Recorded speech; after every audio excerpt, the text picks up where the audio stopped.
Boa noite a todos, boa noite, Marcos Vinícius, boa noite, professor Raí Emanuel. Muito obrigada pela sua presença aqui no Micromeio.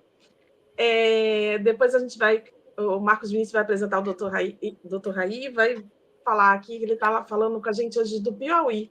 Hoje a gente tem o Piauí aqui presente no Micromeio. Pessoal, meu nome é Janaína, nós estamos no 37º Conversando no Micromeio. Esse canal possui o objetivo de divulgar conhecimentos sobre microbiologia. Vocês podem acessar o canal no YouTube e assistirem todas as palestras que já passaram, né, que a gente tem gravada. Então, acessem o canal. Mas esse canal também tem um custo, né? Então, a gente recentemente, né, Marcos, a gente fez uma cooperação que vocês podem dar se tornando membro. Então, é só vocês entrarem lá no YouTube e vocês vão ver para se tornarem membro, e aí somente os membros recebem o certificado. Qualquer dúvida a respeito disso, qualquer informação, é só entrar em contato conosco pelo Instagram, pelo YouTube, por e-mail, vocês me acham. A gente acha o Marcos Vinícius também, o Gleidson também, e a gente esclarece para vocês tudo o que precisar. Eu vou passar a palavra para o Marcos Vinícius, para a gente acelerar essa conversa, né, que é um assunto bastante interessante, né, sobre evolução, né? Será que acontece? Tem uma pergunta, mas ele já deu aqui uma dica que tem solução. Então eu estou doida para assistir. Marcos Vinícius. Boa noite, doutor Raí, Janaína, meu diretor e quem está online com a gente aqui, quarta-feira, 9h34 da noite. Estamos aqui dando sequência ao... Qual é o número, Janaína? 37º. 37º Micromeio. Estávamos falando aqui nos bastidores que já fazem 4 anos. Passa rápido. Nós começamos no meio da pandemia. Eu ainda era lá do outro lado, naquele lugar que eu trabalhava. E aí, hoje não estou mais lá. E aí, dando sequência, hoje uma nova vertente, né, da ação de combate à resistência bacteriana. É sempre bom, legal ouvir palavras. E hoje a gente traz justamente o pesquisador, professor Dr. Raí, que fala da gente diretamente de Parnaíba, né? Então, ele vem de um lugar paradisíaco. Ele não está aqui no Rio de Janeiro, onde nós estamos agora sob refém de todas as facções possíveis e imagináveis, aqui na Barra da Tijuca, na Zona Oeste. Está tudo pegando fogo, está tudo parado, mas isso aí, o Dr. Raí, ele só vê isso em filme, só na Tropa de Elite, né? E a Tropa de Elite não é ficção. Vamos lá. Aqui, doutor Raí, o Micromeio é laico. A gente não fala de religião, futebol e nem de política. Então, a gente faz comentários ácidos, mas a gente não dá nome. A gente fala, mas não dá o nome do santo. Então, beleza. Todo mundo que está online aqui com a gente, obrigado. Quem não está online aqui, já pode acessar, depois de meia hora, acessar lá o YouTube, vai ver a palestra do Dr. Raí e todas as 300 palestras que estão gravadas lá. E a partir de amanhã, você pode ver essa palestra do Dr. Raí traduzida em 5 ou 7 línguas, né? Dá trabalhinho, nosso diretor que faz isso, e amanhã já está pronta para você poder passar isso para internacional, tá bom?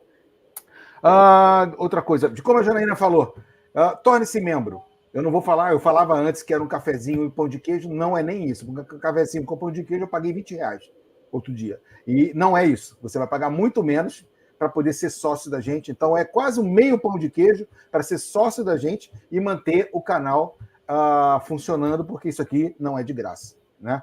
E o Micromeio ainda não é uma igreja. Então, precisamos pagar alguém para poder esse canal funcionando. Então, a gente agradece a todo mundo. Doutor Raí, muito obrigado. A próxima 1h, 1h20, 1h30 é totalmente do senhor para falar o que nós estamos fazendo lá na Parnaíba em relação à resistência bacteriana, evolução microbiana, novos antibióticos, qual é a perspectiva que a gente tem na visão do senhor. Muito obrigado. A live é toda sua. Obrigado, Marcos Vinícius. Obrigado, Janaína. Boa noite a todos os presentes, tá? Como o Marcos Vinícius e a Janaína iniciaram, a gente vai falar um pouco aí sobre resistência bacteriana e o que a gente tem aí feito para combatê-la, né? Então, vou pedir aí que o nosso diretor projete a apresentação, tá? E a gente, se puderem me sinalizar quando a apresentação estiver ok, eu agradeço. Ok. Tá ok Tá já, projetando tudo aí? certinho. Tá sim, tá Perfeito, certinho. perfeito. Obrigado. Então, pessoal, boa noite novamente, né? Hoje eu trouxe esse tema aqui para a gente conversar, né? Como a Janaína introduziu. É uma conversa, né? Então, a gente está conversando no micromeio sobre esse tema que, quando a Janaína me fez o convite, eu achei pertinente trazer para que nós pudéssemos, então, discutir um pouco, né? E tentar avaliar e refletir sobre essa questão. Então, as ações de combate à resistência bacteriana acompanham a evolução microbiana. Então, ao longo da nossa conversa, a gente vai poder ver algumas coisas, né, algumas tratativas, algumas ações que têm sido realizadas nos mais diferentes aspectos, nas mais diferentes esferas, no intuito de combater esse grave problema de saúde pública, tá? Então, rapidamente aqui, só me apresentando, meu nome é Raí, né? Eu sou biomédico formado pela Universidade Federal do Piauí, aqui em Parnaíba, no litoral do estado, no Piauí. Possuo especialização em microbiologia clínica, com ênfase no controle de infecções e resistência bacteriana, né? E também sou docente do ensino superior. Sou mestre e doutorando em farmacologia, também pela UFP, e atualmente também sou pesquisador colaborador do Núcleo de Pesquisa em Biodiversidade e Biotecnologia da UFDPA, aqui em Parnaíba, tá? Então, hoje eu trouxe esse tema e eu categorizei ele aqui em alguns aspectos, né? Então, aqui um roteiro do que nós iremos discutir. No primeiro momento, conversar a respeito aqui da era ouro da terapia antibiótica, onde tudo começou, né? Vamos seguir aqui para falar um pouco sobre resistência bacteriana. Na sequência, a gente precisa, né, e é o objetivo da nossa conversa, discutir um pouco sobre essas ações de combate, tá? O que tem sido feito, onde nós podemos trabalhar para poder prevenir, né? E aqui, na nossa reta final, a gente vai tentar identificar onde nós chegaremos diante desse problema de saúde pública, que é a resistência antimicrobiana, tá certo? Então, dentro desse contexto, né, introduzindo aqui, eu trago para vocês a famosa era ouro da terapia antibiótica que aconteceu ali em meados da década de 1920, no finalzinho de 1920, 1930, com a descoberta da penicilina por Alexander Fleming, né? Um pesquisador que verificou que suas culturas de Staphylococcus aureus estavam sendo inibidas, né? O crescimento dessa cultura estava sendo inibida justamente no local em que havia crescido o fungo, né? O fungo penicillium.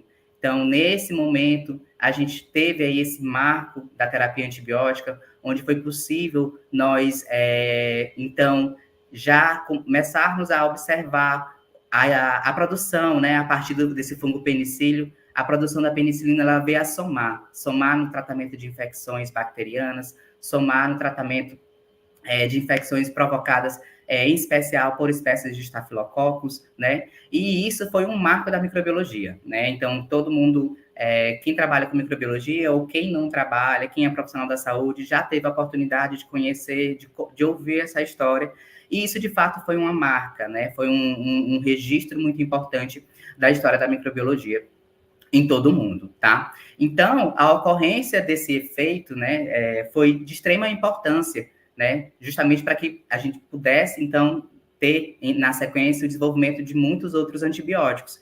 E a descoberta de Alexander Fleming, lá no finalzinho da década de 20 para o início da década de 30, somou bastante com a terapia antibiótica com o tratamento de infecções bacterianas, tá? A partir dessa descoberta, né, diversos outros antibióticos, muitas classes de antibióticos, elas foram desenvolvidas, né? Então, esses antibióticos, eles são responsáveis por atuarem, por exercerem sua ação por mecanismos específicos, né? Mecanismos que visam, sobretudo, atingir as bactérias, né? Então, é um mantra da farmacologia que o medicamento ideal, né, o fármaco ideal é aquele que seja seletivo. E se nós imaginarmos, né, que um processo infeccioso, a seletividade para uma bactéria ela é de extrema importância, né, de maneira que esse fármaco ele não apresente uma toxicidade para aquele paciente. Então, com base nisso, os mecanismos da ação antibiótica, eles vêm, então, são apresentados de diversas maneiras, né? Então, se nós pegarmos aqui essa figura apresentada por Seike Chet em 2024, já ilustra para a gente aqui os principais mecanismos de ação desses antibióticos, né? Então, as bactérias, elas possuem em sua morfologia estruturas importantes, né? A exemplo disso, a parede celular. Então, essa seletividade de um fármaco ideal, além de selecionar, além de ser capaz de ser seletivo para uma bactéria, é a capacidade dele agir em uma estrutura específica dessa bactéria, ela também é de extrema importância, né? Então, a partir disso, nós temos aí os inibidores da síntese da parede celular, né? Como incluindo aí a classe das penicilinas, das cefalosporinas, os monobactâmicos, os carbapenêmicos, são todos classes de antibióticos que atuam aqui, desestruturando essa parede celular, inibindo a produção, né, a constituição do seu principal componente, que é o peptidoglicano.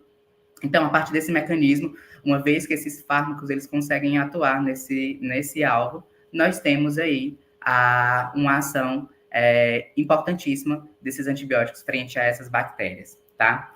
Outros mecanismos também que estão envolvidos incluem aqui a síntese do ácido fólico, né? Então, a gente tem os inibidores, né, desse metabolismo do ácido fólico, como as sulfonamidas, o trimmetoprim. Então, o que acontece? As bactérias, elas precisam sintetizar o ácido fólico, né, que é um elemento essencial e que participa da síntese da molécula de DNA. Então, as sulfonamidas, elas acabam atuando como um precursor, né, na verdade, como um análogo, né, do PABA, que é o ácido paraminobenzoico, e essa ação análoga, ela compete, então, por uma conversão do ácido paraminobenzoico em outros componentes que vão ser responsáveis por sintetizar esse ácido fólico, né? Então, essa atividade em enzimas específicas que garante essa conversão, né, permite, então, que esses antibióticos eles consigam impedir a proliferação bacteriana, né? Outros mecanismos envolvidos incluem aqui, por exemplo, os inibidores da síntese proteica, que acabam por atuar especificamente nos ribossomos, na subunidade 30S, na subunidade 50S. Então, nós temos aí classes de antibióticos específicas que vão atuar diante desses alvos, né? Como o clorafenicol, os macrolídeos, que atuam na subunidade 50S. Os inibidores da síntese proteica também podem atuar ainda na subunidade 30S, e aí, como exemplo disso, nós temos os aminoglicosídeos, as tetraciclinas, que são, de fato, antibióticos que vão acabar por impedir a síntese proteica, e uma vez que eles evitam, né, que essa síntese proteica ela seja formada, ela seja constituída, as bactérias elas não vão sintetizar elementos importantes para a sua sobrevivência. Elas vão deixar de sintetizar proteínas que vão ser essenciais para diversas características fisiológicas delas, seja para a sua estrutura, seja para a sua condição fisiológica. Então, são elementos que, de fato, exercem um papel importante na sobrevivência. E uma vez que esses inibidores atuam aqui, a gente, né, consegue, então, impedir essa proliferação, tá? Outros alvos incluem aqui também a síntese do ácido nucleico. Então, as quinolonas e as fluoroquinolonas, elas acabam aqui por atuar se ligando a enzimas específicas que participam desse processo de replicação da molécula do DNA bacteriano, como a topoisomerase 2 ou a DNA girase, e assim como também a topoisomerase 4, que é importante para a abertura da fita, né, do DNA, e assim a gente possa ter essa replicação. Então, esses são fármacos que exercem efeitos bactericidas justamente por alvejarem, né, esses elementos, esses alvos, né?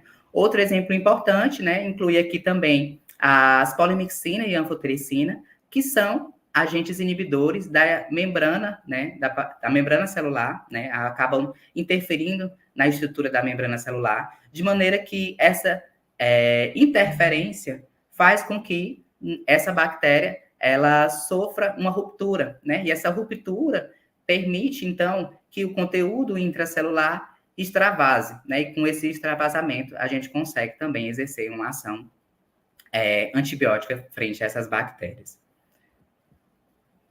Mas, apesar do desenvolvimento dos antibióticos, apesar de toda a benfeitoria, né, que a terapia antibiótica nos trouxe, as bactérias, elas, com o passar do tempo e ainda ali próximo ao início da era ouro da terapia antibiótica, próximo ao desenvolvimento da penicilina, né, as bactérias elas passaram, então, a sintetizar o que nós conhecemos como mecanismos de resistência bacteriana, né? E esse desenvolvimento, ele representou um marco na evolução microbiana, né? No contexto de que essas bactérias, né?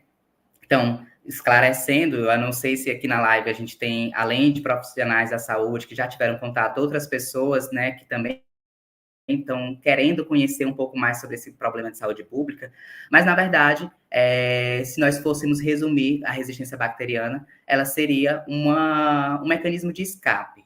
Então, de um lado, nós temos os antibióticos tentando tratar as infecções bacterianas, e de outro, nós temos as bactérias que estão tentando escapar dessa ação, tentando evadir-se dessa ação, e assim continuar o seu papel, né? Podemos assim dizer que é garantir aí a sua sobrevivência e, infelizmente, né, provocar quadros infecciosos, tá? Então, esse mecanismo de resistência, ele se caracteriza de diversas formas, né? Já que ele representa esse marco de evolução, ele se apresenta de diversas formas. Então, existem diversos mecanismos já listados na literatura, como essa figura que Peterson e Caul, de 2018, nos trazem, que apresenta os principais mecanismos de resistência que são apresentados pelas bactérias, como, por exemplo, a modificação de um antibiótico, né? Então, existe um mecanismo de resistência caracterizado pelo quê? Pela introdução de grupamentos químicos na molécula desses antibióticos por enzimas específicas, acetiltransferase, fototransferases. Então, existem outras enzimas também que vão ser capazes de adicionar esses grupamentos químicos, e essa modificação química na estrutura desse antibiótico impede que ele consiga atingir o seu alvo, impede que ele consiga, então, exercer a sua ação, tá?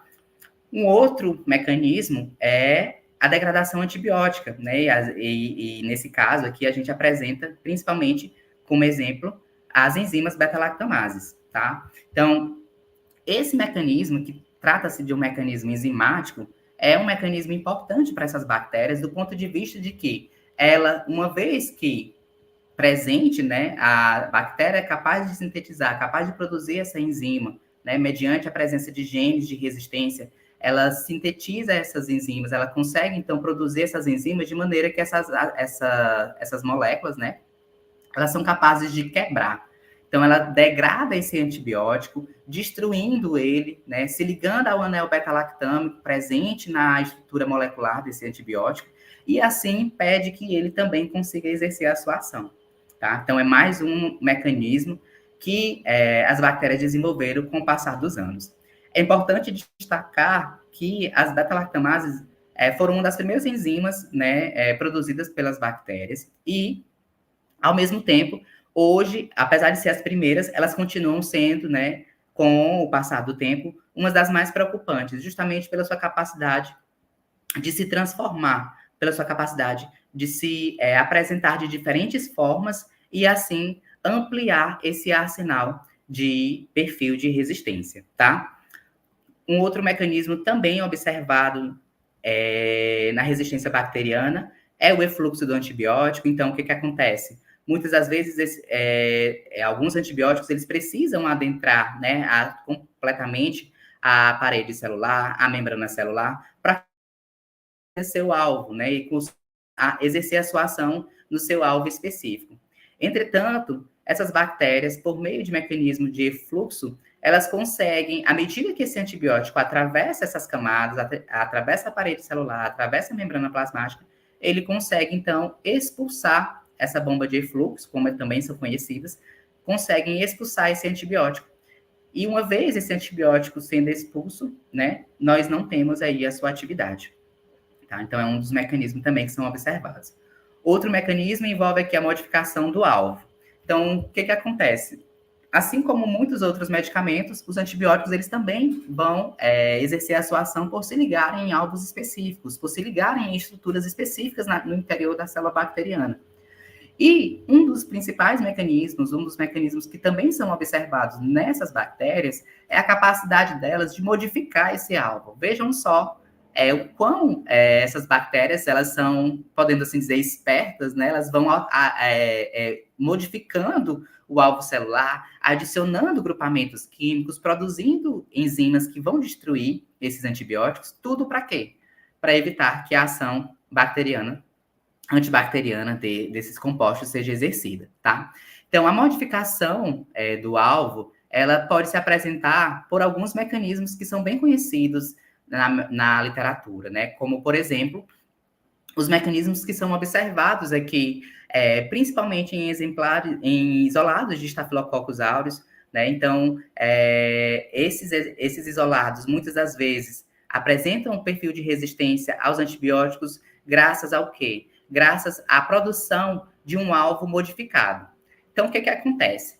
Um antibiótico beta-lactâmico, por exemplo, ele precisa se ligar em um alvo específico, que é uma proteína, a PBP, é uma proteína de ligação à penicilina, né? E essa PBP, ela participa, né, do processo de síntese da camada de peptidoglicano.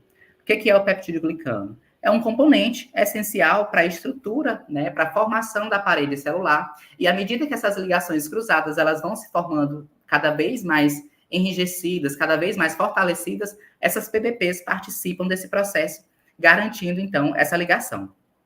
Entretanto, né, à medida que esses antibióticos beta-lactâmicos, eles se conectam nessa PBP, eles conseguem desestruturar essa parede celular, eles conseguem desorganizar essa ligação e a bactéria vem, então, a sofrer o seu efeito, né, a partir da ação antibiótica.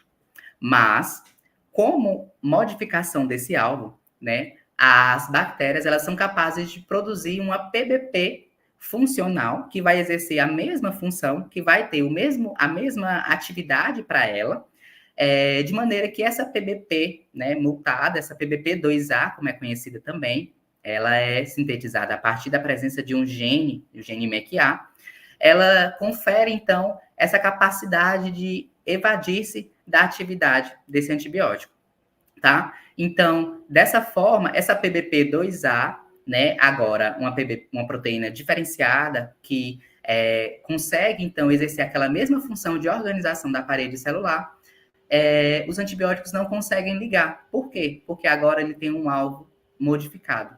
Aquele alvo que antes ele era capaz de se ligar, agora ele não vai conseguir se ligar nessa PBP2A, justamente por conta dessa modificação. Um outro exemplo importante aqui também é o que acontece no mecanismo de resistência à vancomicina, né? No caso aqui dos enterococos. Então, lá naquele processo de síntese da parede celular, nós temos aí a estruturação, né, de radicais específicos de aminoácidos, como o radical deala-deala, que participa, então, dessa síntese, né? E, assim, o antibiótico, né, que é representado aqui, consegue se ligar e atuar nesse alvo. Mas, pela presença de um gene específico, o gene VAMB, que são genes que podem ser transmitidos a partir de plasmídios, né? Essas bactérias, elas passam, então, a produzir um alvo totalmente diferenciado. Por quê? Porque a presença daquele gene foi capaz de conferir a produção de uma estrutura modificada, né? De maneira que a gente tem agora uma estrutura conhecida aí como deala-delactato. Então, aquele radical que era responsável por sintetizar a camada de peptidoglicano, também vai exercer a sua mesma função, mas em contrapartida o antibiótico não consegue se ligar a ele, justamente por ser um alvo modificado.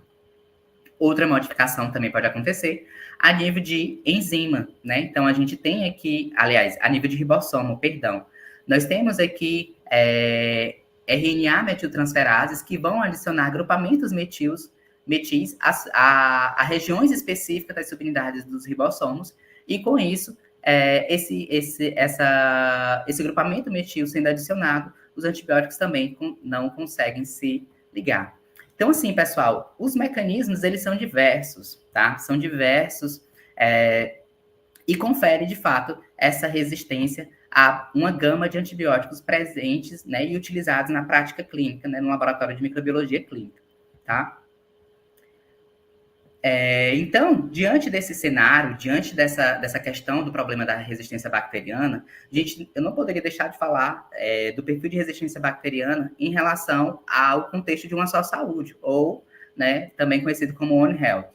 Então, o que nós podemos aqui explorar?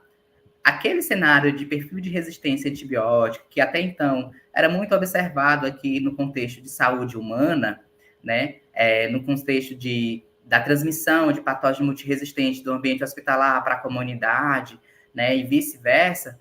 Hoje, há uma só saúde, né, esse projeto, podemos assim dizer, que vem aí trazendo essa perspectiva de nós termos um olhar mais atencioso para o contexto dessa interconexão, que considera, então, o contexto de saúde humana, a saúde ambiental e a saúde animal. É por isso que hoje nós devemos, então, considerar uma só saúde. A resistência antimicrobiana, ela acaba representando o que já era um problema, ela acaba agravando ainda mais. Haja vista o impacto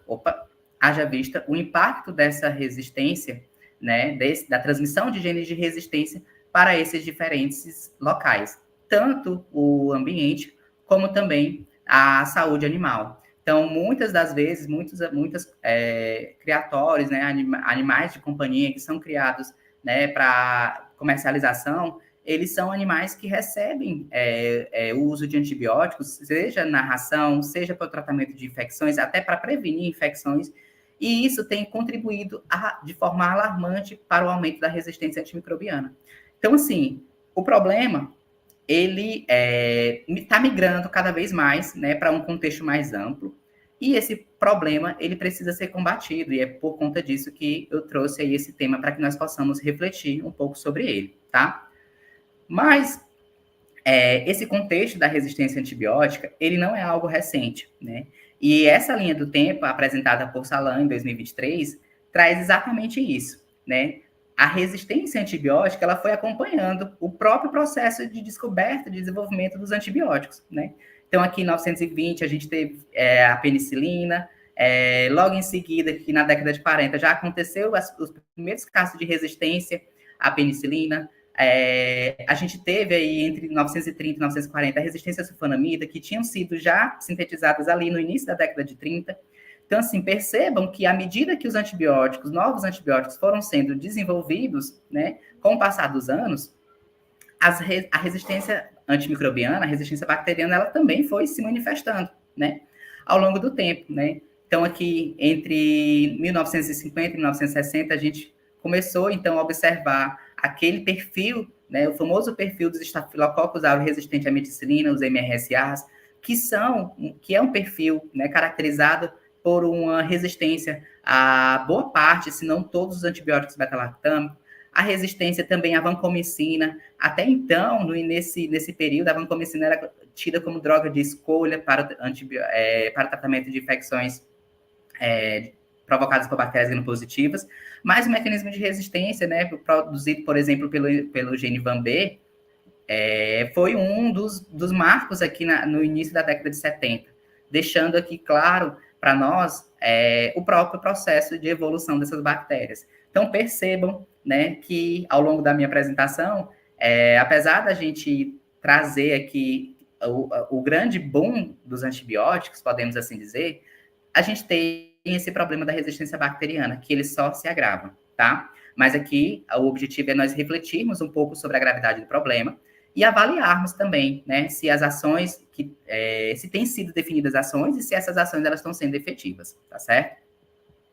Então, aquela linha do tempo, ela traz ali até meados de 2000, né? Mas a gente segue aqui com uma outra linha do tempo que traz aqui dados mais alarmantes, dados mais preocupantes, tá?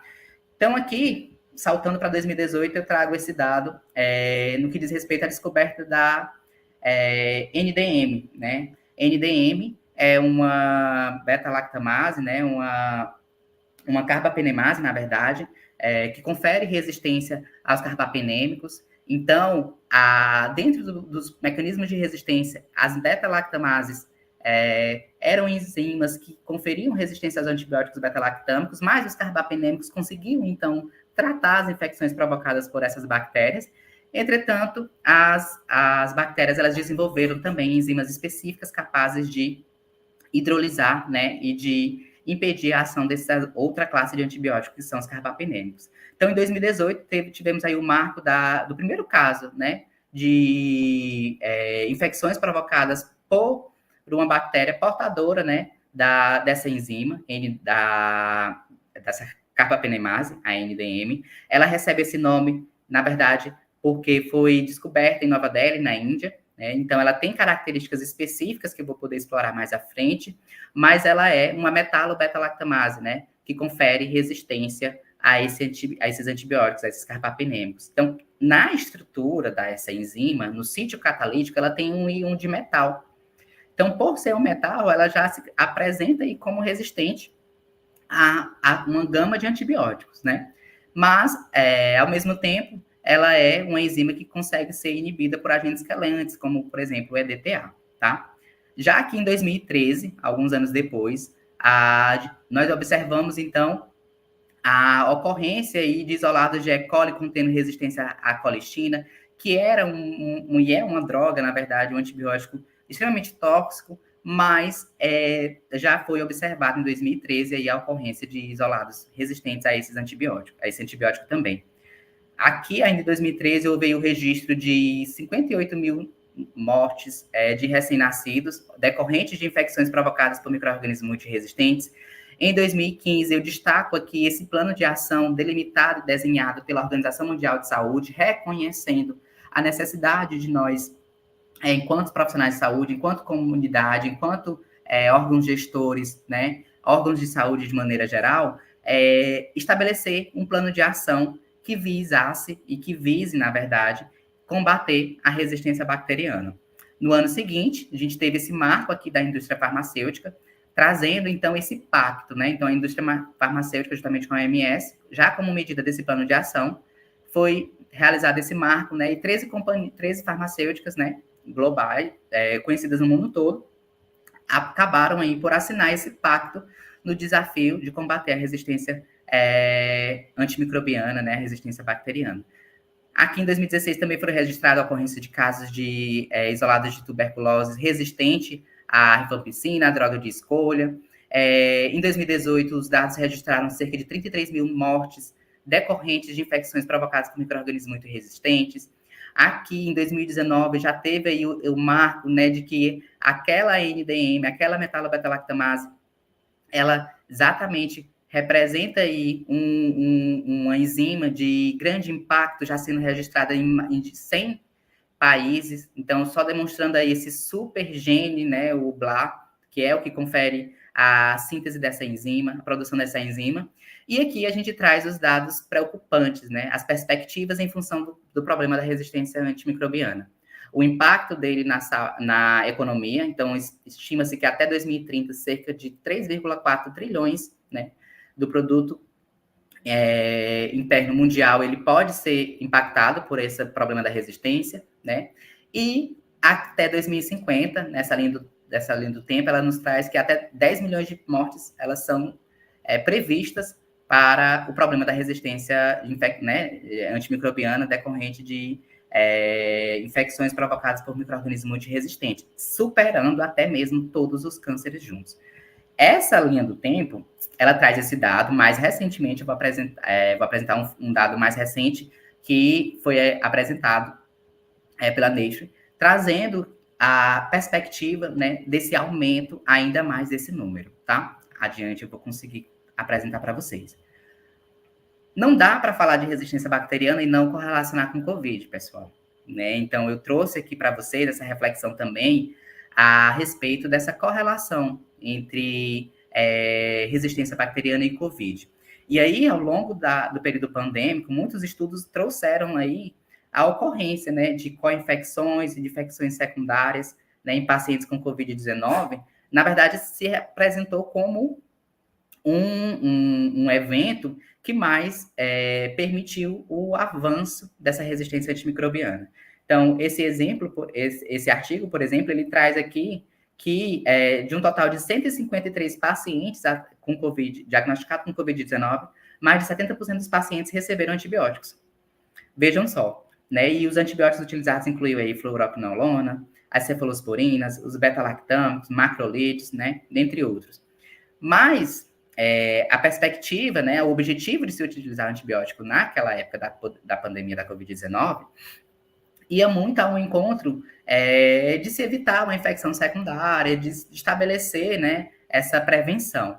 Entretanto, os estudos têm demonstrado que a taxa do uso dos antibióticos em hospitais, ela chegou a 100%, né, variando aí entre 94% e 100%. Entretanto, a incidência, de fato, de infecções secundárias nesses pacientes diagnosticados com Covid-19 foi bem inferior. Ou seja, aquele objetivo de se prevenir uma infecção secundária, na verdade, acabava por contribuir ainda mais com esse problema da resistência antimicrobiana, né? Que foi o que esse artigo, também publicado aqui em 2021, nos trouxe, né?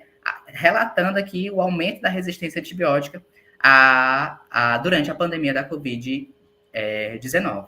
Então, assim, por um lado, a gente tinha, né, como vocês viram ali na linha do tempo, a resistência antimicrobiana, a resistência bacteriana, de maneira geral, ela evoluindo gradativamente, né? Então, ela vinha como uma onda no mar, vamos assim fazer essa analogia, ela vinha como uma onda no mar, silenciosa, sem muitos impactos, né, apesar de ter problemas na saúde pública, mas, em contrapartida, a Covid-19 ela veio como uma avalanche, né? Então, ela exigiu essa necessidade de se estabelecer métodos de diagnóstico de maneira mais rápida, existiu a necessidade de desenvolver vacinas, mas, em paralelo a isso, os tratamentos, né, que eram preconizados, que eram realizados, incluíam aí esse uso de antibióticos que mais alavancou ainda mais esse problema da resistência antimicrobiana, tá?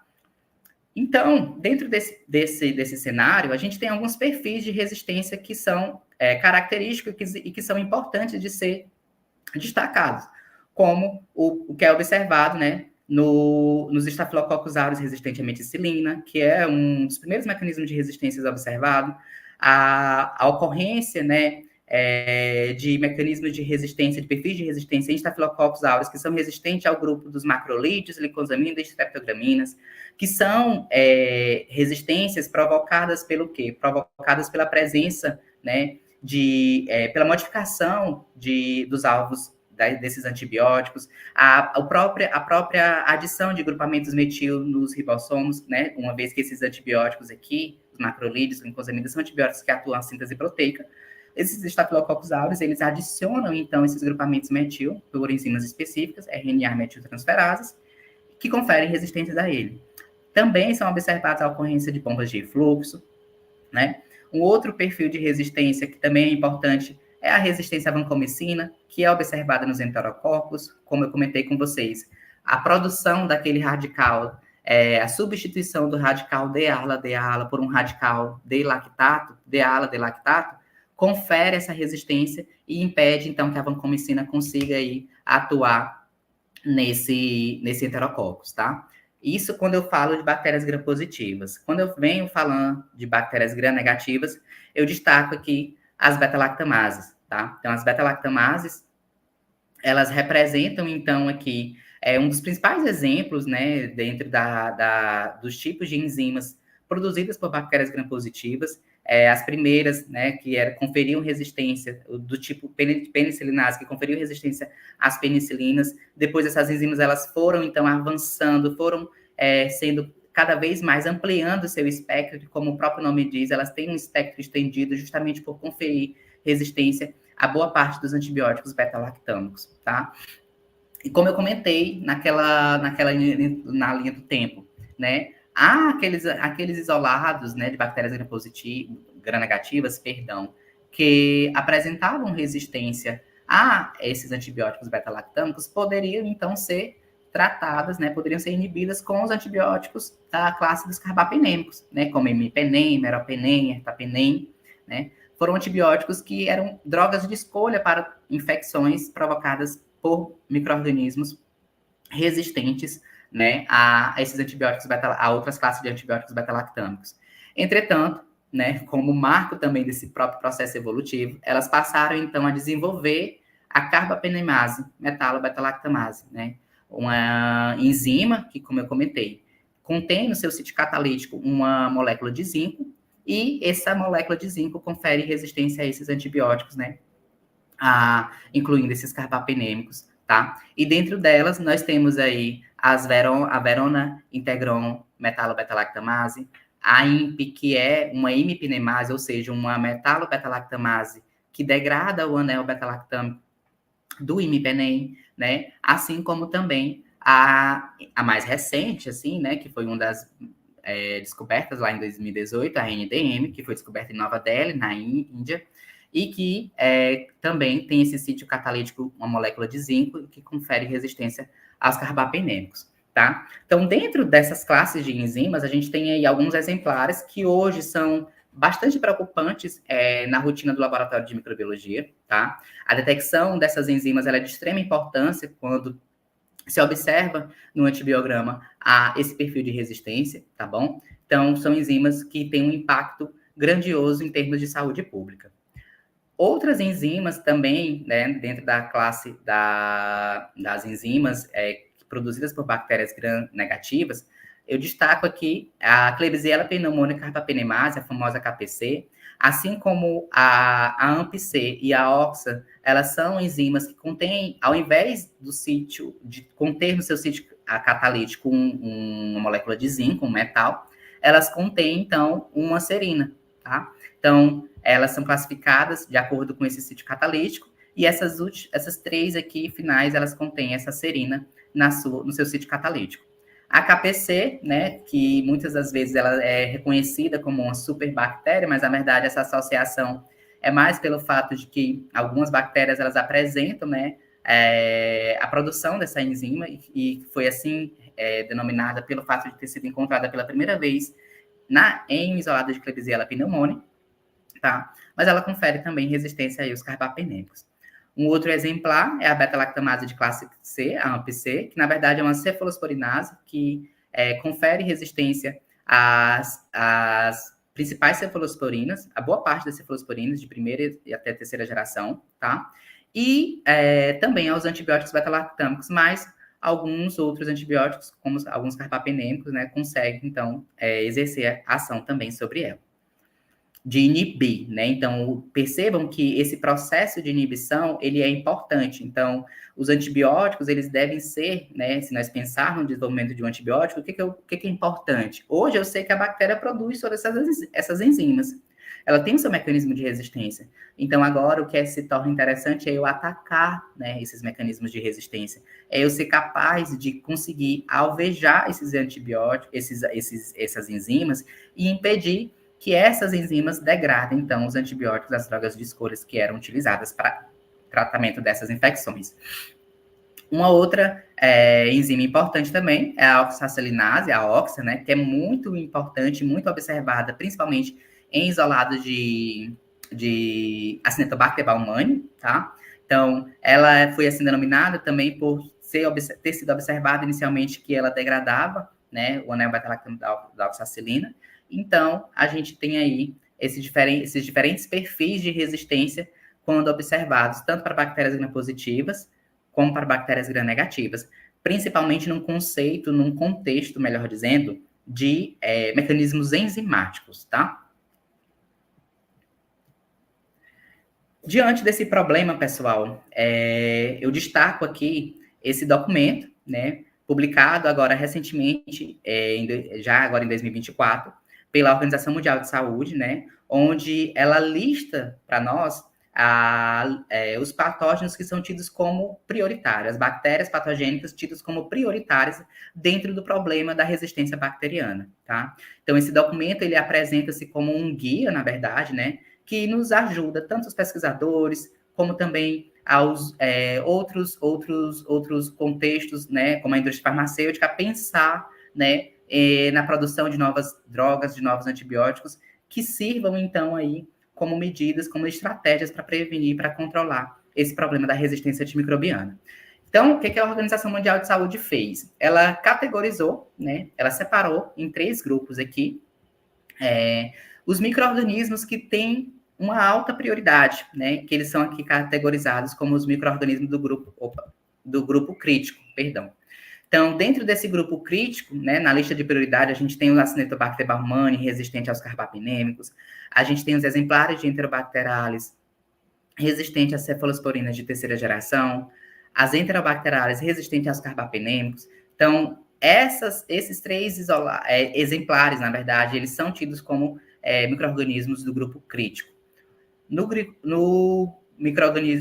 grupo de alta criticidade, né, de alta prioridade, melhor dizendo, perdão, nós temos aí espécies de salmonella resistente à fluoroquinolona, exemplos de Shigella, também resistente à fluoroquinolona, os Enterococcus faecium, Pseudomonas aeruginosa. Aqui eu destaco muito a resistência da Pseudomonas aos carbapinêmicos. Por quê? Porque é um patógeno de grande importância clínica, de grande importância médica, principalmente num contexto hospitalar, mas é também importante destacar a ocorrência de isolados de Pseudomonas aeruginosa já presentes na comunidade, apresentando perfis de resistência alarmantes, tá bom? Então, aqui a Pseudomonas ela se destaca também como um micro-organismo, um patógeno de grande importância. A Salmonella também resistente, resistente às fluoroquinolona. Neisseria gonorreia, vejam só aqui, a gente tem aqui um micro-organismo associado com infecções, relacionado, né, com infecções sexualmente transmissíveis, que também apresenta resistência aos antibióticos, às drogas de escolha. Assim como também os Staphylococcus aureus resistentes aqui no finalzinho à meticilina, tá? No grupo de prioridade média, nós temos aí os Streptococcus, tá? Do grupo A, os Streptococcus pneumoniae, o Haemophilus influenza e também os Streptococcus do grupo B. Então, percebam que aqui a gente já começa a observar algumas atividades, algumas ações pelos órgãos de saúde que visam exatamente o quê? Visa exatamente nos trazer um alerta, nos trazer uma mensagem de que a gente tem a ocorrência de micro-organismos multiresistentes e que eles precisam de nossa total atenção, tá?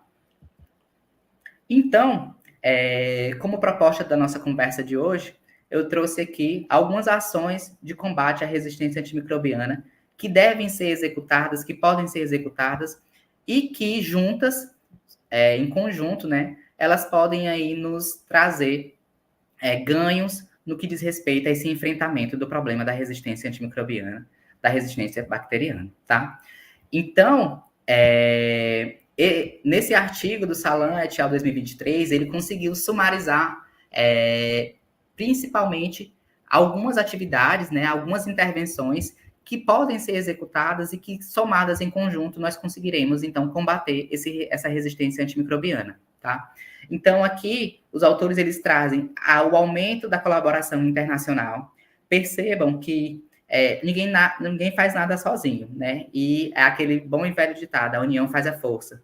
Se nós pensarmos num contexto mundial de uma maior colaboração entre os órgãos de saúde mundiais, que visem, né, definir estratégias, definir ações que nos permitam combater essa resistência antimicrobiana, nós teremos um grande ganho, tá? Outras atividades também, uma listagem das drogas essenciais, né? Então, é importante que os órgãos de saúde, eles pensem num contexto de definir, de fato, as drogas que podem ser aplicadas, que podem ser administradas em pacientes que sofram de infecções provocadas por micro-organismos resistentes, no intuito de quê? No intuito de prevenir, né, o desenvolvimento ainda maior de novos mecanismos de resistência.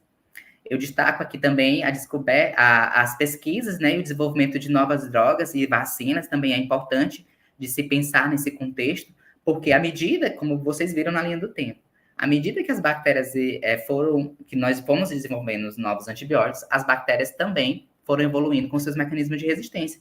Então, hoje, né, o que é muito comum é se associar a antibióticos para que nós consigamos, então, ter um efeito antibacteriano. Então, existe uma necessidade urgente, né, de nós buscarmos aqui novas opções terapêuticas, tá? Isso aqui já vai ao encontro, né, dessas alternativas aos antibióticos. Então, hoje, muitas das vezes, quem está na pesquisa acaba pensando, o meu sonho é descobrir um novo antibiótico, uma nova penicilina. Mas, às vezes, nós podemos fazer mais também. De que forma? Produzindo dispositivos antibacterianos, curativos, né, antibacterianos, que sejam capazes de tratar feridas, né, de pacientes que estejam ali contaminadas, infectadas com micro-organismos multiresistentes, melhor dizendo. Então, assim, outras alternativas também podem ser pensadas no combate à resistência antibacteriana, né, na resistência antimicrobiana. Não necessariamente o desenvolvimento de um novo antibiótico, mas um dispositivo médico, né, outras soluções, outros agentes de limpeza que possam nos permitir combater esse problema, que nos permita, então, alcançar esse objetivo, tá? O controle na venda de antibióticos, desses antibióticos, né, também é extremamente importante. A proibição, né, é importante destacar que esses antibióticos, eles não podem ser comercializados de qualquer forma. É extremamente válido ressaltar que os antibióticos, eles devem ser utilizados no momento em que você, de fato, apresenta uma infecção bacteriana, né? Então, assim, é muito comum a gente ver, né, algumas pessoas leigas que não têm acesso a essa informação de que está sentindo um ou outro problema, um desconforto ali na garganta e já passa, então, a tomar um antibiótico. Essa administração só chega a, no máximo, 3 dias, e depois que teve uma melhora já para. Ou ainda, quando, de fato, quando essas pessoas elas estão passando por um processo infeccioso, provocado por uma bactéria, né, a prescrição médica descreve a necessidade de administrar aquele antibiótico durante um determinado período de tempo, como, por exemplo, 14 dias, mas quando tem uma certa melhora, as pessoas já interrompem o tratamento. Então, tudo isso vai contribuindo para esse problema da resistência bacteriana, tá, pessoal? Então, uma outra ação, e aqui eu vou puxar a sardinha para quem trabalha no laboratório de microbiologia, para quem é profissional das análises clínicas, que é a realização de um diagnóstico efetivo, correto, né, que nos permita selecionar, então, os antibióticos adequados a partir do antibiograma para o tratamento daquelas infecções. É de extrema importância que nós tenhamos esse diagnóstico sendo feito de maneira correta, sendo feito de maneira adequada, né, e que nesse processo do diagnóstico nós também sejamos capazes, inclusive, de diagnosticar, de apontar a presença, né, dessas enzimas que conferem essa resistência, e assim definir ali qual o melhor antibiótico a ser administrado, né. Paralelo a isso, ao que eu estava falando, né, e indo ao encontro disso, eu destaco aqui essa outra estratégia, essa outra intervenção, que é a educação e a motivação da população. Gente, é extremamente importante que nós, né, que estamos aqui do lado da academia, que estamos aqui na pesquisa, a gente consiga conscientizar, né, assim como os profissionais de saúde de maneira geral, conscientizar a comunidade, conscientizar as pessoas sobre o risco, né, e o problema do uso indiscriminado de antibióticos. E não só o uso indiscriminado de antibióticos, como também o descarte inadequado. Então, eu destaco isso como uma própria atividade de educação, né? A gente precisa conscientizar essas pessoas para mudança de hábito, para mudança de comportamento, no sentido de garantir também e que essas pessoas elas possam, então, contribuir com esse processo de combate à resistência antimicrobiana. Ainda aqui eu destaco a vigilância antimicrobiana, a administração antimicrobiana de forma padrão, né? Então, os programas de administração antimicrobiana dentro do ambiente hospitalar é de extrema importância que tem essa informação de se seguir os guias que determinam os protocolos para o tratamento de determinadas infecções, no que diz respeito à dose, no que diz respeito ao tempo de tratamento. Então, tudo isso, somado ainda com as boas práticas de higiene e esse engajamento aqui da comunidade, né, que é o que eu destaco aqui dentro da educação, assim como também o monitoramento na agricultura, né, uma vez que, como eu comentei lá no slide anterior, quando eu falava de saúde única, na agricultura, né, muitos antibióticos têm sido utilizados, muitos fertilizantes, nos animais de companhia, tem sido administrado esses antibióticos no intuito de fortalecer, né, o sistema imune desses animais e impedir a doença, impedir infecções. Então, assim, esse monitoramento, esse acompanhamento, essas intervenções, elas tendem a somar, tá? Para que nós possamos, então, combater essa resistência antimicrobiana. E aí, dentro disso, dentro dessa lista, eu listei alguns que eu considero destaque, né? Que é importante. E eu não podia deixar de fora, e em primeiro local eu considero o diagnóstico. É extremamente importante, né, que quem trabalha com microbiologia, quem é profissional da saúde, quem é profissional biomédico, farmacêutico, analista clínico de maneira geral, pense num contexto de que nós precisamos realizar um diagnóstico eficiente, né, preciso e assertivo. Por quê? Porque a gente precisa ser capaz de identificar esses mecanismos de resistência, né, e para que assim a gente possa reportar, né? Então, esse diagnóstico ele vai acontecer se for possível utilizar métodos e tecnologias, né, que nos favoreçam esse diagnóstico. Então, desde um método mais simples até uma tecnologia mais avançada, como uma automação. Então, o importante é que nós tenhamos esse papel, nós sejamos conscientes dessa missão de diagnosticar de maneira precisa e correta, né, aquele patógeno, né, o perfil de resistência daquele patógeno. E, claro, a atualização constante, ela é de extrema importância, justamente porque as bactérias, elas estão evoluindo, né, elas estão trazendo aí cada vez mais mecanismos de resistência, né. Então, a evolução acontece hoje em dia até do ponto de vista de que uma bactéria, ela é capaz de apresentar aquelas diferentes enzimas, né, coprodução de enzimas. Então, a gente tem 2 enzimas daquela, né, ou às vezes até mais, sendo produzidas num mesmo isolado, numa mesma espécie, tá? Então, a importância desse diagnóstico, ela é crucial, tá? Mas, infelizmente, ela não é de fácil acesso, né, para todo mundo. Então, eu tive a oportunidade de participar de um webinar com o Dr. Patrick Murray, acho que em 2022, e ele nos trouxe uma fala muito importante, onde ele fala que existem sérias lacunas de dados em muitos locais de baixa renda, né? Que enfatiza a necessidade de expandir a capacidade do laboratório de microbiologia e o sistema de coleta de dados. O que isso quer dizer, pessoal? Isso nos traz essa reflexão do Dr.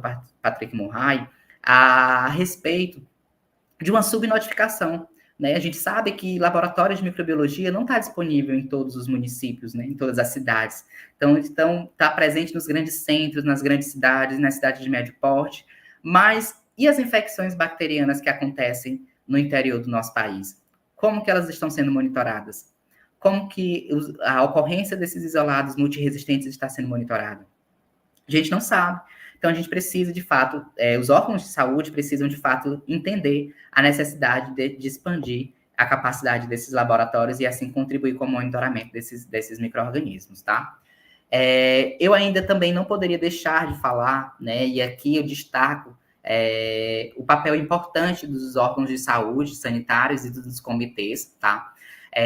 No caso aqui do Brasil, da Agência Nacional de Vigilância Sanitária, a Anvisa, ela tem feito cada vez mais um trabalho de extrema importância no que diz respeito à emissão de alertas, à emissão de documentos, de notas técnicas, alertando sobre a ocorrência desses micro-organismos multiresistentes, né? Então, durante aí a pandemia, foi um período que nós tivemos muito a divulgação, né, desses documentos, como essa nota técnica apresentada, divulgada em setembro de 2021, que apresentava aí a identificação de uma Pseudomonas aeruginosa, resistente aos carbapenêmicos, produtora de uma KPC e de uma NDM. Né? Então, a KPC, que até então se acreditava ser produzida principalmente por isolados de Klebsiella pneumoniae, está sendo aqui também observada em Pseudomonas aeruginosa. Vejam só, né? Essa coprodução enzimática. Outras emissões de alertas também emitido aqui pela Organização Pan-Americana de Saúde, esse alerta que trazia a ocorrência de Shigella sonnei resistente aos antibióticos. Outro documento também apresentado pela Anvisa foi as competências essenciais, né, para esses profissionais da saúde no que diz respeito à prevenção e controle de infecção. Então, todo profissional da saúde ele tem um papel importante. E aqui, né, eu destaco, né, esse papel no sentido de conscientização mesmo, né, tanto própria, como também de outros pacientes, de outras comunidades, no intuito de garantir aí essa educação continuada. Então, aquele processo de engajamento lá previsto na intervenção apresentada pelo Salan em 2023, ele também entra nesse contexto, tá? Outros documentos aqui também apresentados pela Anvisa foi a nota técnica de número 74, em 2022, que trouxe aqui uma nota técnica conjunta, né, pela Coordenação Geral dos Laboratórios de Saúde Pública, pelo BRCAST, né, e a Anvisa, já trazendo aí a ocorrência de micro-organismos multiresistentes a esses antibióticos, mas, sobretudo, né, incluindo aí as recomendações para que os laboratórios pudessem, então, detectar, né, e realizar os testes de sensibilidade aos antimicrobianos de maneira que pudesse, então, identificar a presença dessas enzimas, né, como, por exemplo, em diferentes espécies, como os exemplares de Enterobacterales, incluindo aí Klebsiella pneumoniae, Escherichia coli, isolados de Pseudomonas aeruginosa, né, mas, sobretudo, também, ainda lá no cenário pandêmico, que a gente teve um boom de infecções provocadas por Acinetobacter, tá? Então, o Acinetobacter apresentando aí a coprodução de enzimas como KPCs e NDM foi muito evidente, tá bom? Então, nessa nota técnica, a Anvisa aí traz essas orientações, né? O que pode ser feito para diagnosticar, né, esses exemplares? Teste de disco combinado, que quem está no laboratório acaba conhecendo que existem métodos fenotípicos para que nós possamos, então, diagnosticar no próprio antibiograma, detectar, melhor dizendo, se essa bactéria ela possui ou não um mecanismo de resistência, tá? Então, é uma nota técnica muito interessante, emitida em 2022. E mais recentemente, né, em janeiro, na verdade, de 2024, também foi divulgado esse boletim epidemiológico, trazendo aqui os micro-organismos resistentes aos carbapenêmicos, devido a essa gravidade, devido a esse problema, que aconteceu entre 2015 e 2022. Então, percebam só que os órgãos de saúde, né, sanitários, eles têm aqui contribuído bastante. E isso representa, sim, uma ação de combate à resistência antimicrobiana, né?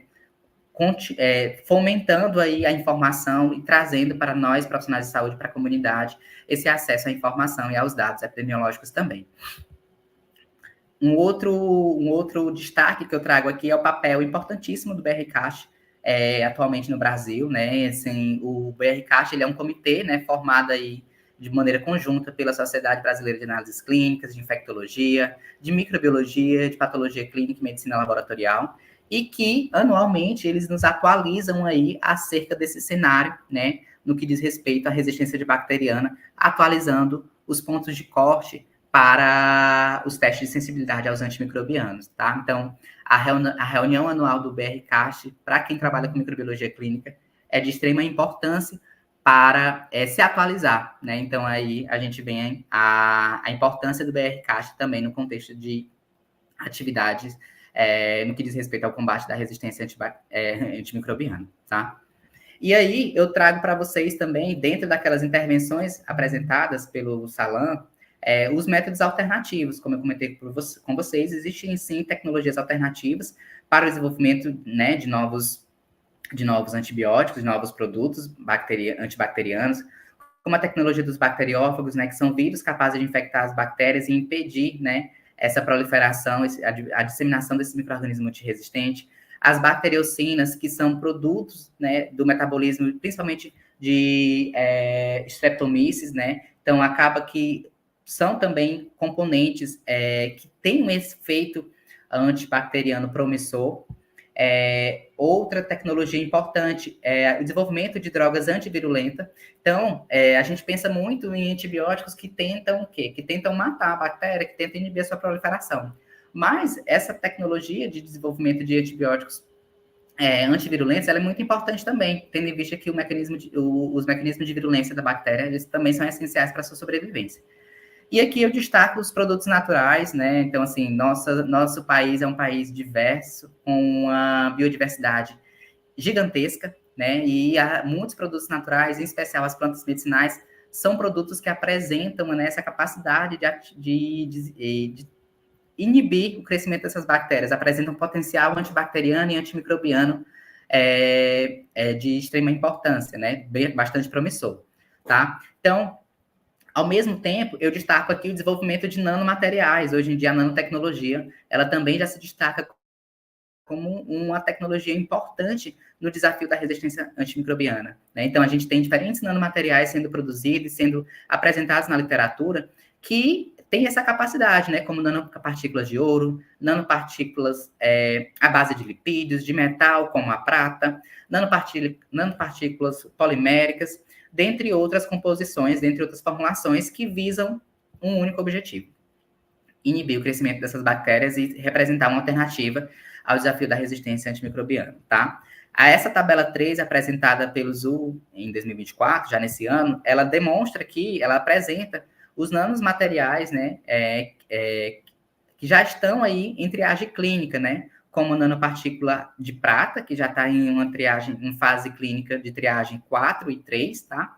Então, já tem nome comercial, outros nanopartículas, também opções terapêuticas, como a base de os lipossomas, nanopartículas poliméricas, também já se encontram aí avançando nessas fases. Então, isso só demonstra que esses métodos alternativos também são importantes para o avançar, né, das ações de combate à resistência antimicrobiana, tá bom?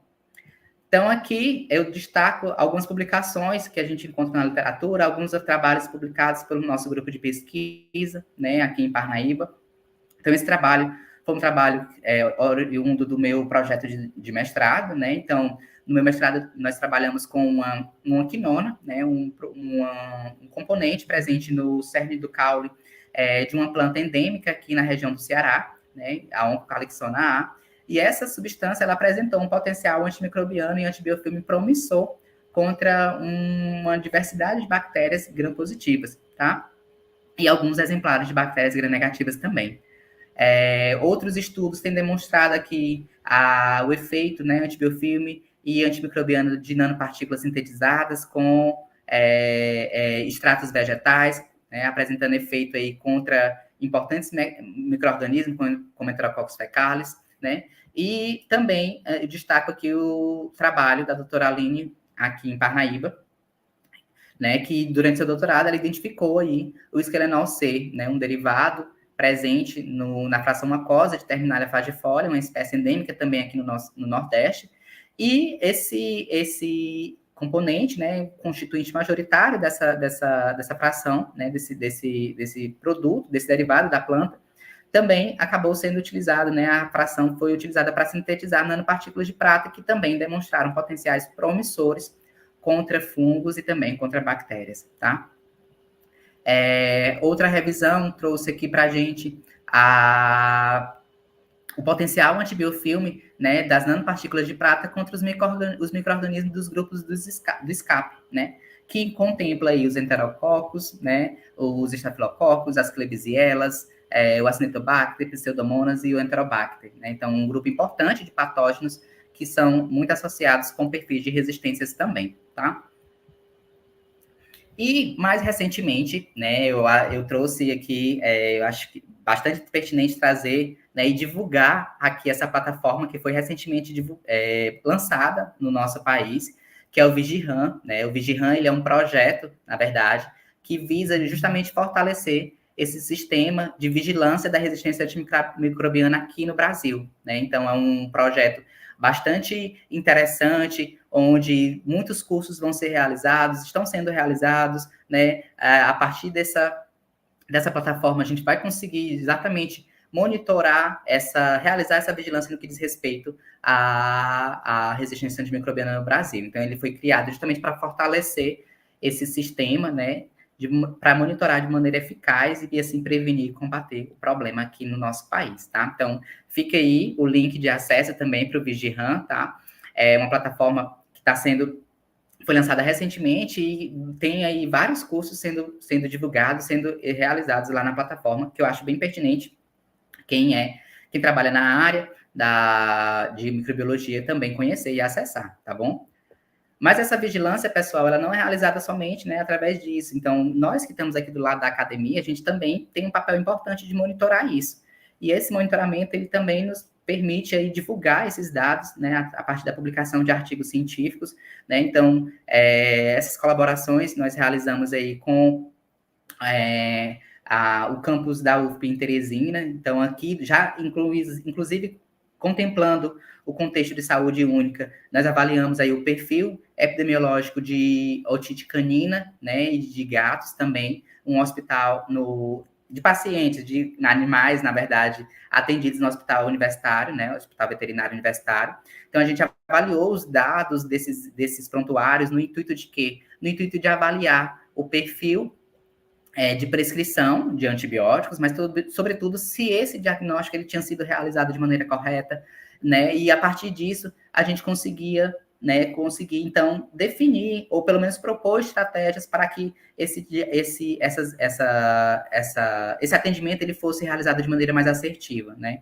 Então, um outro aspecto que nós avaliamos também foi que o retorno do tutor com o animal durante o tratamento, ele muitas das vezes não acontecia, o que acabava também comprometendo de saber, do profissional médico veterinário saber se tinha ou não essa eficácia, né, do tratamento estabelecido, tá? Então, são muitos os trabalhos que trazem aí esse monitoramento da resistência antimicrobiana, né? Esse trabalho a gente publicou recentemente também, destacando aqui o aumento da resistência provocadas por beta-lactamase de espectro estendido, produzidas por enterobactérias isoladas de hemocultura, tá? Então, um estudo retrospectivo também. E aqui nessa revisão, a gente avaliou o perfil dos isolados de otite canina também, a partir dos dados publicados na literatura. Então, a gente foi observar quais a ocorrência, né, e a incidência dessas taxas de resistência relatadas pelos estudos.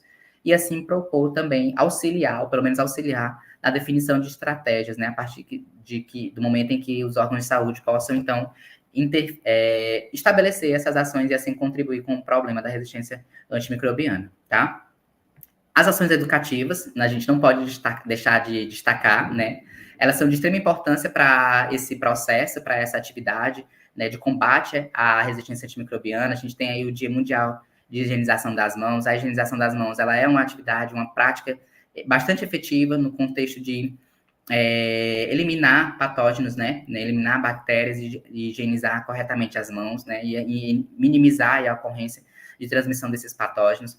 O papel da CCIH como comissão é uma importante atividade também, justamente por estabelecer essas ações educativas, né? Então, eu trouxe esse registro da oportunidade que eu tive de estar num hospital de grande porte aqui na cidade, levando esse tema para os profissionais que estavam ali, né, que trabalham ali diretamente no contato com o paciente, e também trazendo aí a importância desse conhecimento acerca da resistência bacteriana, né, nesse caso, no ambiente hospitalar. Mas essas ações educativas, elas podem ser realizadas ainda no contexto de formação, né, uma vez que são ações, uma educação continuada. Então, ainda na graduação, nós também realizamos esse estudo aqui, avaliando, né, o conhecimento dos estudantes da área da saúde sobre a ideia, né, sobre o controle, o olhar deles a respeito do controle e prevenção de infecções hospitalares, onde também nós apresentávamos aí os mecanismos de resistência e alertava para esse problema de saúde pública, tá? Então, as ações educativas também representam uma ação de combate à resistência antimicrobiana. Mas aí a gente chega aqui, já quase finalizando, né, nessa pergunta, onde nós vamos chegar, né? Onde chegaremos? Então, esse artigo foi publicado recentemente na revista The Lancet, né, da Nature, que traz aí a ocorrência de a expectativa, né, melhor dizendo, a estimativa de que 40 milhões de pessoas podem morrer até 2050, decorrente de infecções provocadas por micro-organismos resistentes aos antibióticos, né, tendo aí esse aumento de até 70%. Então, até 2050, um número gritante, um número alarmante de cerca de 2 milhões de pessoas podem morrer, né, principalmente as pessoas com 70 mais, decorrente de infecções provocadas por essas bactérias. Então, assim, pessoal, o problema, ele está caracterizado, ele é grave, né, e a gente precisa, e temos trabalhado, né, enquanto órgãos de saúde, sanitários, os comitês, profissionais de saúde, pesquisadores, estão sim trabalhando no intuito de combater esse problema, que é dita, né, conhecida também como uma pandemia silenciosa, tá? Então, a gente não imagina o quão grave mas quando a gente está aqui avaliando os dados, acompanhando as atualizações, a gente percebe da gravidade do problema, tá bom? E aí, respondendo aí o título da nossa conversa, né, eu digo para vocês que é sim possível combater a resistência bacteriana, principalmente se nós praticarmos as estratégias 4A, um conceito aí novo que nos traz aí a perspectiva de avaliar e de considerar a aplicação, né, a utilização de maneira mais efetiva, que considera o uso prudente, obedecendo aos guias, né, obedecendo à prescrição, a aplicação desses antibióticos de forma mais assertiva, de forma mais efetiva, a realização de ensaios, né, de testes diagnósticos que sejam mais efetivos, técnicas mais efetivas como a metagenômica, né, outros ensaios que também permitam o quê? Permitam diagnosticar de maneira precisa, correta e rápida a ocorrência desses patógenos multiresistentes, tá? Então, assim, a realização desses ensaios também é importante. A administração, né, então, no contexto de gerenciamento, é importante que esse sistema ele seja mais rigoroso, tá? Então, que ocorra aí uma fiscalização no que diz respeito ao uso desses antibióticos no contexto de saúde única, em outros ambientes ambientais ou no contexto de criação de animal, reduzindo aí e monitorando de forma mais assertiva o uso dessas medicações.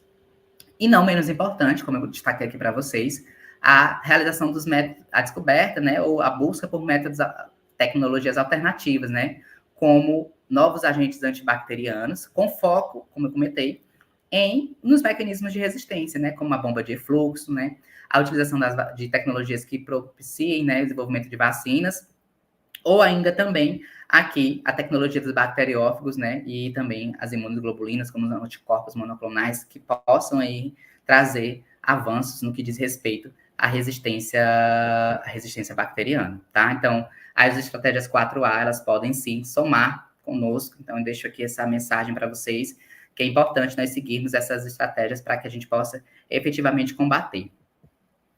Então, para finalizar, eu digo para vocês aqui que, se nós considerarmos aqui que nós estamos num trânsito, né, que de um lado nós temos as bactérias percorrendo um lado da via com as suas enzimas, como vocês viram, são muitas, com seus alvos modificados, que são muitos, com suas bombas de refluxos, elas estão avançando, né? Elas estão realmente evoluindo, tentando escapar da ação dos antibióticos, mas as ações de combate que nós temos realizadas, elas têm sido bastante importantes para prevenir esse problema e assim a gente consiga barrar, né? Aí eu destaco, ao longo da apresentação, como eu trouxe para vocês, o papel da Anvisa, o papel importantíssimo do BRCAST, a educação continuada, né? Então, o engajamento da comunidade, dos profissionais de saúde e o desenvolvimento de métodos alternativos, eles é de extrema importância também para somar com essas ações de combate a esse desafio do problema da resistência bacteriana, para que assim a gente consiga pelo menos minimizar o impacto dela na saúde pública e conferir, né, e oferecer qualidade de vida para a nossa comunidade, de maneira geral, tá bom? Então, eu deixo aqui o meu muito obrigado para vocês. Obrigada ao Micromeio, a Janaína, a equipe toda e a todos os presentes que estão aqui, tá bom? Muito obrigado.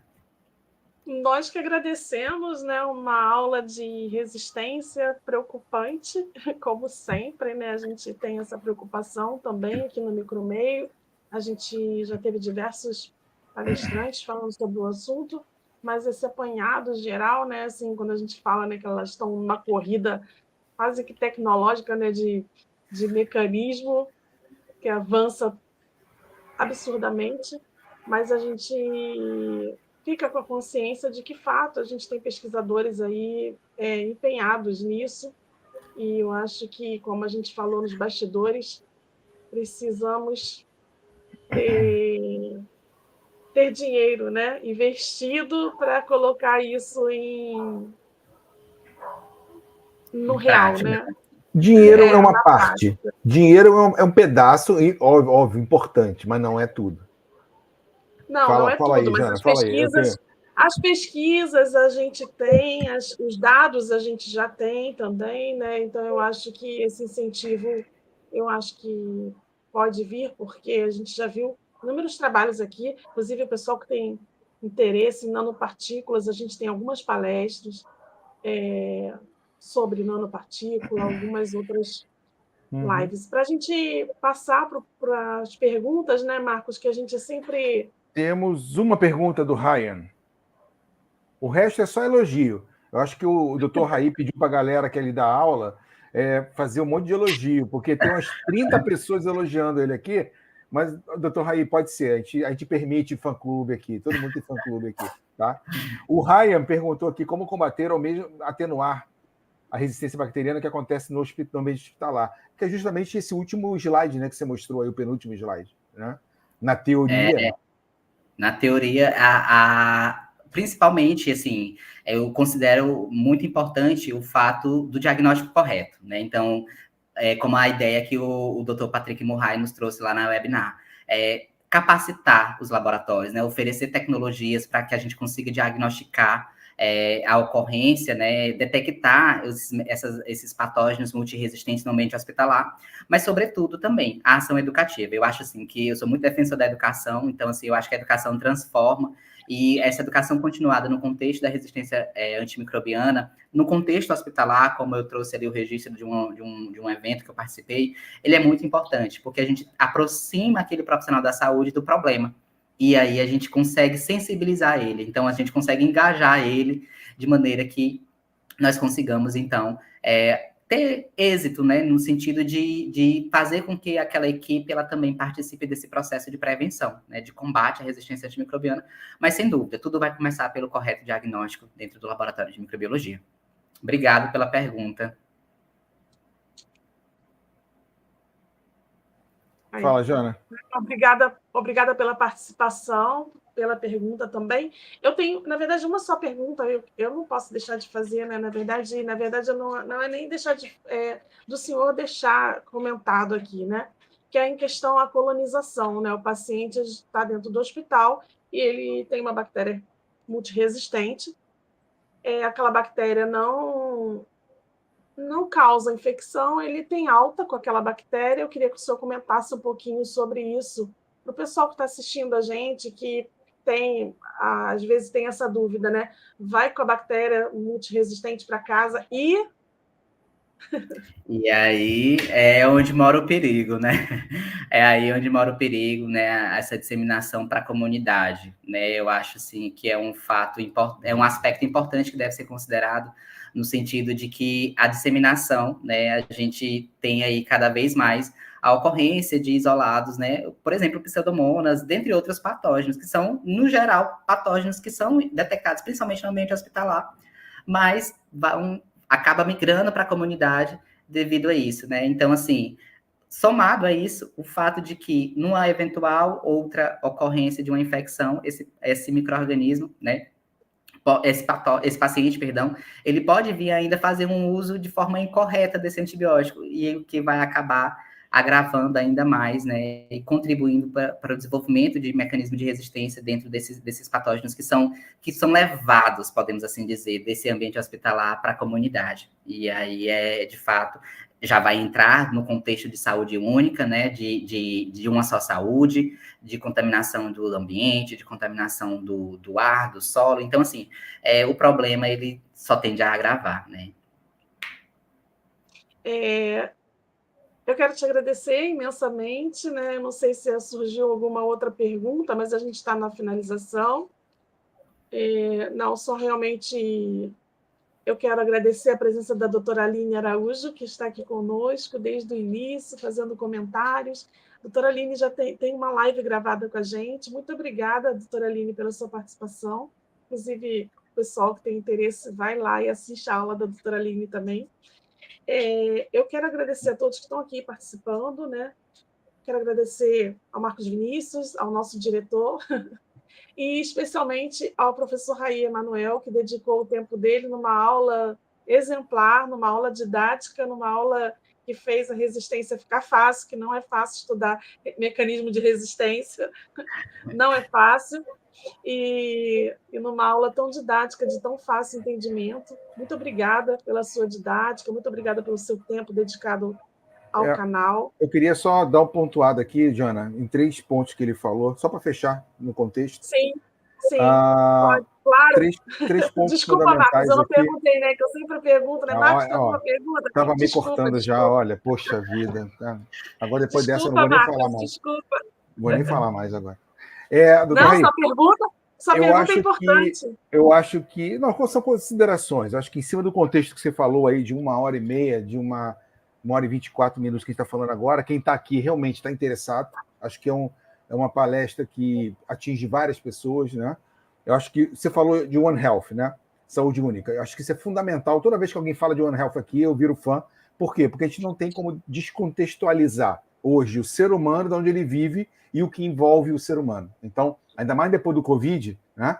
Daquela transmissão cruzada aí de pet para o homem, do homem para o pet, para o meio ambiente. Ou seja, isso já acontecia, só que se deu mais relevância depois da Covid, né? Então, o One Health acho que é fundamental. A gente não tem como dissociar. Até naquela lista lá que foi colocada pelo Ministério pela Organização Mundial de Saúde, você tinha ali bactérias veiculadas por alimento, por zoonose, por nosocomial, ou seja, aonde nós estamos. A gente não está livre. E ambiente. Eu estou no ambiente, no alimento, nosocomial e pet. Ou seja, eu não tenho como viver na gravidade, na Lua, né? Então nós vamos ter contato. Então acho que isso é fundamental. Cada vez mais a gente tem mais pessoas conscientizando de que o One Health ele é um conceito relativamente novo, né? A gente pode botar aí 7, 8 anos, mas isso. Novo dentro do contexto, né? Se você mostrar lá o desenvolvimento da penicilina lá de Fleming, é novo, né? Mas acho que é fundamental toda hora de tocar nesse assunto. Outra coisa é diagnóstico rápido, vinculado a o que o Murray falou, que é a disseminação da metodologia. A gente sabe, né? Utopicamente, a gente já falou aqui em várias lives, de que a biologia molecular é o bacana, mas nem todo mundo tem biologia molecular. E você viu lá na metodologia que você pode... eu tenho Kirby-Bauer. Se você fizer um bom Kirby-Bauer, você consegue ter algum tipo de resultado. Óbvio que, hoje em dia, você precisa de mais coisas. Então, acho que fundamental é você ter um diagnóstico rápido e correto, como o senhor falou. Ele não adianta ser rápido e errado.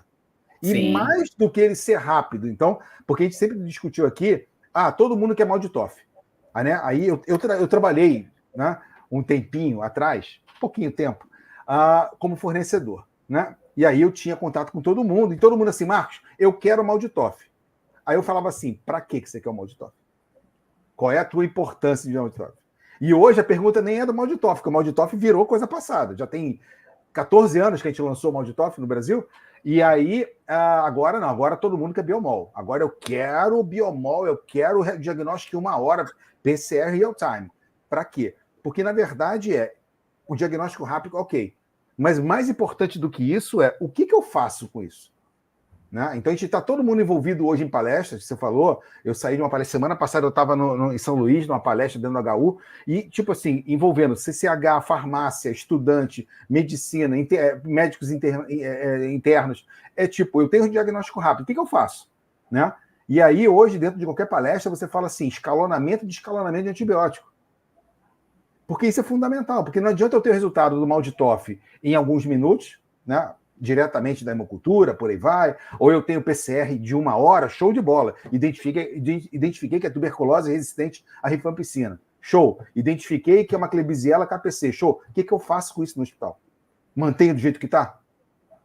Porque é muito complicado você ter um estudo ainda farmaconômico de tipo assim, quanto que eu gasto de drogas que eu não precisava gastar para uma bactéria multiresistente? É bem complexa a coisa, né?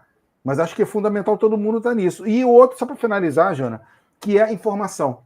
Quem não tem informação hoje não é a velha máxima, puxando para a minha sardinha do marketing. Quem não mede, não gerencia. Né? O Dr. Raí trabalhou com a qualidade, gestão de qualidade, que ele falou para a gente. Quem não mede, não gerencia. Quem não mede o que está acontecendo, eu não posso tomar atitude de stewardship, eu não posso tomar atitude de ter diagnóstico rápido, eu não posso tomar atitude de modificar um paciente de um leito para um outro, eu não posso fazer nada. Né? Então você tem que ter dados. Quem tem dados, você tem pelo menos uma planilha lá de algum software para você tomar uma atitude. Isso com a CCH, com o médico, com a enfermeira e por aí vai. Então acho que foi a tua palestra aí de 1h20, ela foi fundamental para pegar todos os dados. Parabéns. Era só isso, né? Finalizei. Não, tudo perfeito, perfeito. Eu só queria acrescentar na sua fala, que inclusive o doutor Raí mencionou, mas só para a gente voltar, no BRCast tem um documento só de resistência, né, doutor Raí? Onde tem aí as metodologias, e as metodologias não são de biologia molecular. Vamos louvar o BRCast. Vamos louvar o BRCast, que hoje tem uma coisa Brasil. Antes a gente tinha o CCLSI, Antes, um pouquinho mais velho, não é? Você estava ainda na fralda, você tinha o NCCLS, então, mas era alguma coisa que a gente tinha. Hoje você tem, de 2014, se não me engano, né, para cá, um comitê de antibiograma com pessoas dedicadas e tudo para o Brasil. Ou seja, nem sempre, né? Isso aí eu piso em ovos quando eu falo isso, mas nem sempre aquilo que é bom para a Europa é bom para o Brasil ou para os Estados Unidos, né? Eu já fui muito criticado com esse tipo de fala. Não vem para mim achando que a solução ela fala francês ou a solução fala inglês. Não é bem assim. Você tem que adaptar. E acho que o BR Cast, com todas as pessoas que hoje estão lá, super competentes, eu não vou falar nenhum nome, senão eu vou ser injusto de não contar todo mundo, mas é Brasil. Tipo assim, o que está acontecendo no Brasil. E Brasil, ele é Piauí, é Maranhão, é Pará, é Rio Grande do Sul, é Rio de Janeiro, não é mais antigamente que era Rio, São Paulo e Minas, né? Então, Aline, obrigado. Acho que é pontual a coisa. É tipo assim, somos Brasis, né? Vários Brasis dentro do Brasil, com realidades diferentes, mas que todo mundo tem informação, né? Acho que eu sempre falo com a Janaína, a internet, isso que a gente está fazendo aqui, ela é fundamental, que a gente já teve gente de Manaus falando aqui, já teve gente lá do Rio Grande, lá da curvinha, lá com o Uruguai, falando com a gente aqui também. Então você consegue aproximar, e todo mundo hoje pode até não ter dinheiro, e pode até não ter, tipo assim, poxa, eu não tenho verba, mas você tem conhecimento. Conhecimento você tem como você pegar de todo mundo. Essa aula que vocês vão ver depois aqui, todo mundo que está me escutando aí, pode entrar no YouTube depois e rever essa aula que o Dr. Raí deu, maravilhosa. Você passa hoje uma atualização do que está acontecendo. Essa é a intenção do canal.